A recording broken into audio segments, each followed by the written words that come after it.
शंखचूर्ण रूपधारी श्री हरि का तुलसी के भवन में जाना। तुलसी का श्री हरि को श्राप और तुलसी की उत्पत्ति।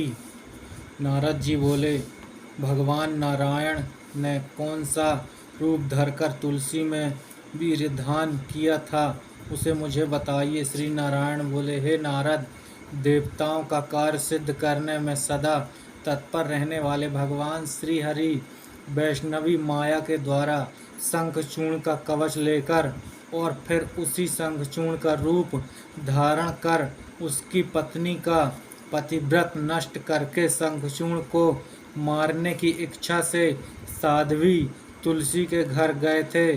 उन्होंने तुलसी के भवन के द्वार के पास दुमदुभी बजाई और उस द्वार पर जयकार लगवाकर सुंदरी तुलसी को यह ज्ञात कराया कि उसके पति विजय होकर आ गए हैं। वह ध्वनि सुनकर साध्वी तुलसी परम आनंदित हुई और अत्यंत आदर के साथ पति दर्शन की कामना से खिड़की से राजमार्ग की ओर देखने लगी। तत्पश्चात उसने ब्राह्मणों को धन प्रदान करके मंगलाचार करवाया और बंदीजनों को भिक्षुकों तथा सूत मागध को न्योछावर रूप धन दिया। तदंतर भगवान श्री हरि रथ से उतरकर देवी तुलसी के सुंदर अत्यंत मनोहर तथा अमूल्य रत्न निर्मित भवन में गए। अपने कांतिमान पति को समक्ष देखकर वह बहुत प्रसन्न हुई। उसने प्रेम पूर्वक उनका चरण धोया, फिर उन्हें प्रणाम किया और वह रोने लगी। तत्पश्चात उस कामिनी तुलसी ने उन्हें अत्यंत मनोहर रत्नमय सिंहासन पर बैठाया। पुनः उसने कपूर आदि से सुगंधित तांबूल उन्हें प्रदान किए। इसके बाद तुलसी ने कहा, आज मेरा जन्म तथा जीवन ये दोनों सफल हो गए, क्योंकि मैं युद्ध भूमि में गए हुए अपने प्राणनाथ को फिर से घर में देख रही हूँ। तत्पश्चात मुस्कान युक्त तिरछी दृष्टि से देखी हुई कामदेव काम मद से विहल और पुलकित अंगों वाली तुलसी अपने प्राणनाथ से मधुर वाणी में युद्ध संबंधी समाचार पूछने लगी। तुलसी बोली, प्रभो, असंख्य ब्राह्मणों का संहार करने वाले शिव के साथ हुए युद्ध में आपकी विजय कैसे हुई? हे कृपानिधे, इसे मुझे बताइए। तुलसी का वचन सुनकर शंखचूर्ण रूपधारी लक्ष्मीकांत श्री हरि उस तुलसी से हंसकर अमृतमय वाणी से कहने लगे। श्री भगवान बोले, हे प्रिय, हम दोनों का युद्ध पूरे 1 वर्ष तक होता रहा। हे कामिनी, उस युद्ध में सभी दानवों का विनाश हो गया। तब स्वयं ब्रह्मा जी ने हम दोनों में प्रेम करवा दिया और फिर उनकी आज्ञा से मैंने देवताओं को उनका संपूर्ण अधिकार लौटा दिया। इसके बाद मैं अपने घर चला आया और शिवजी अपने लोक को चले गए। हे नारद, यह कहकर जगन्नाथ रमापति श्री हरि सैया पर सो गए और जब उस रमणी के साथ विहार करने लगे तब उस साध्वी तुलसी ने अपने मन में विचार करके सब कुछ जान लिया और तुम कौन हो ऐसा वह उनसे पूछने लगी। तुलसी बोली, हे माहेश, तुम कौन हो यह मुझे बताओ। तुमने छल पूर्वक मेरा सतीत्व नष्ट किया, अतः मैं तुम्हें शाप देती हूँ। हे ब्राह्मण, तुलसी का वचन सुनकर भगवान श्रीहरि ने शाप के भय से लीला पूर्वक अपना मनोहर विष्णु रूप धारण कर लिया।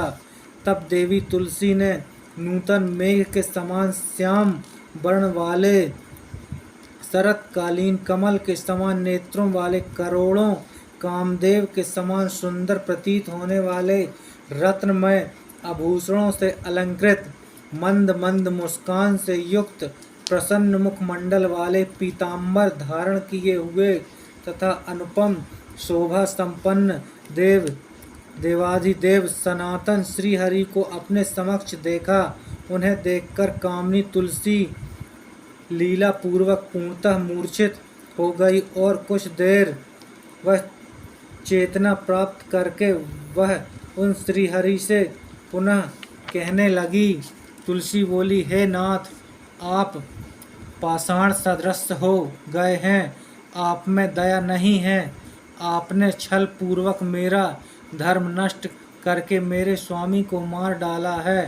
प्रभु, आप पाषाण हृदय वाले हैं तथा दयाहीन हो गए हैं। अतः हे देव, आप इसी समय लोक में पाषाण रूप हो जाएं। जो लोग आपको साधु कहते हैं वे भ्रमित हैं, इसमें संदेह नहीं है। दूसरे का हित साधने के लिए आपने अपने भक्त को क्यों मार डाला? हे नारद, इस प्रकार शोक संतप्त तुलसी ने बहुत रुदन तथा बार बार विलाप किया। तदंतर करुणा रस के सागर कमलापति श्रीहरि तुलसी की कारुणिक अवस्था देखकर नीति युक्त वचनों से उसे समझाते हुए कहने लगे। श्री भगवान बोले, हे भद्रे, तुमने भारत में रहकर मेरे लिए बहुत समय तक तपस्या की है।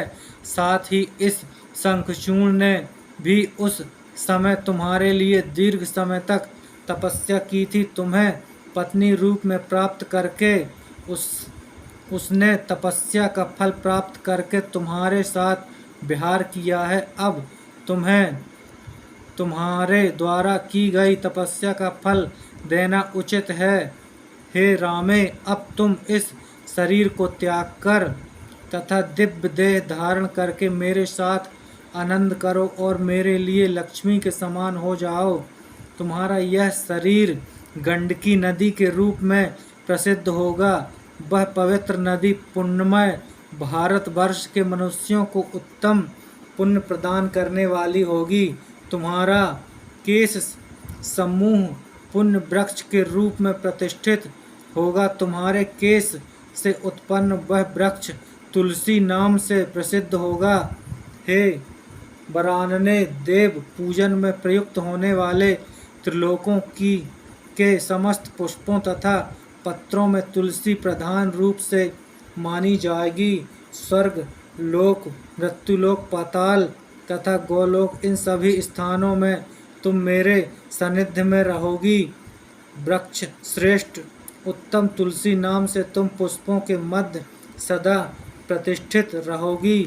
गोलोक, विराज नदी के तट, रासमंडल, वृंदावन, भांडीरवन, चंपकवन, मनोहर, नंदनवन, माधवी, केतकी, कुंद, मालिका, मालतीवन, इन सभी पुण्यमय स्थानों में तुम्हारा पुण्यप्रद वास होगा। तुलसी वृक्ष के मूलों के सानिध्य वाले पुण्यमय स्थानों में समस्त तीर्थों का पुण्यप्रद अधिष्ठान होगा। हे वरानने, तुलसी के पत्र अपने ऊपर पड़े, इस उद्देश्य से वहाँ पर मेरा तथा सभी देवताओं का निवास होगा। तुलसी पत्र के जल से जो व्यक्ति स्नान करता है उसने मानो सभी तीर्थों में स्नान कर लिया और वह सभी यज्ञों में दीक्षित हो गया। हजारों अमृत कलशों से भगवान श्रीहरि को जो संतुष्टि होती है वह उन्हें तुलसी का एक पत्र अर्पण करने से अवश्य ही मिल जाती है। जो फल 10,000 गायों का दान करने से होता है वही फल कार्तिक मास में तुलसी के पत्र के दाने से प्राप्त हो जाता है। जिस व्यक्ति को मृत्यु के अवसर पर तुलसी का पत्र जल सुलभ हो जाता है वह सभी पापों से मुक्त होकर विष्णु लोक में प्रतिष्ठा प्राप्त करता है। जो मनुष्य प्रतिदिन भक्ति पूर्वक तुलसी का जल ग्रहण करता है वह 1,00,000 अश्वमेघ यज्ञों से होने वाला पुण्य प्राप्त कर लेता है। जो मनुष्य हाथ में तुलसी लेकर या शरीर में इसे धारण कर तीर्थ में प्राण त्यागता है वह विष्णु लोक जाता है। जो मनुष्य तुलसी काष्ठ से निर्मित माला को धारण करता है वह पद पद पर अश्वमेघ यज्ञ का फल निश्चय ही प्राप्त करता है। जो मनुष्य तुलसी को अपने हाथ पर रखकर अपने प्रतिज्ञा वचन की रक्षा नहीं करता, वह कालसूत्र नरक में पड़ता है और वहाँ पर चंद्रमा तथा सूर्य की स्थिति पर्यंत वास करता है। जो मनुष्य इस लोक में तुलसी के समीप झूठी प्रतिज्ञा करता है, वह कुंभीपाक नरक में जाता है और 14 इंद्रों की स्थिति तक वहाँ पड़ा रहता है। मृत्यु के समय जिस मनुष्य के मुख में तुलसी जल का एक कण भी पहुँच जाता है, वह रत्नमय विमान पर आरूढ़ होकर निश्चय ही विष्णु लोक को जाता है। पूर्णिमा, अमावस्या, द्वादशी, सूर्य संक्रांति, मध्यकाल, रात्रि दोनों संध्याएं, अशौच तथा अपवित्र समयों में रात के कपड़े पहने हुए तथा शरीर में तेल लगाकर जो लोग तुलसी के पत्र तोड़ते हैं, वे साक्षात श्री हरि का मस्तक ही काटते हैं। श्राद्ध, व्रत, दान, प्रतिष्ठा तथा देवार्चना के लिए तुलसी पत्र बासी होने पर भी 3 रात तक शुद्ध बना रहता है। पृथ्वी पर पड़ा हुआ अथवा जल में गिरा हुआ या श्री विष्णु को चढ़ाया हुआ तुलसी पत्र धो देने पर दूसरे कार्यों के लिए शुद्ध होता है। वृक्षों की अधिष्ठात्री देवी बनकर तुम शाश्वत गोलोक में मुझ कृष्ण के साथ सदा विहार करोगी।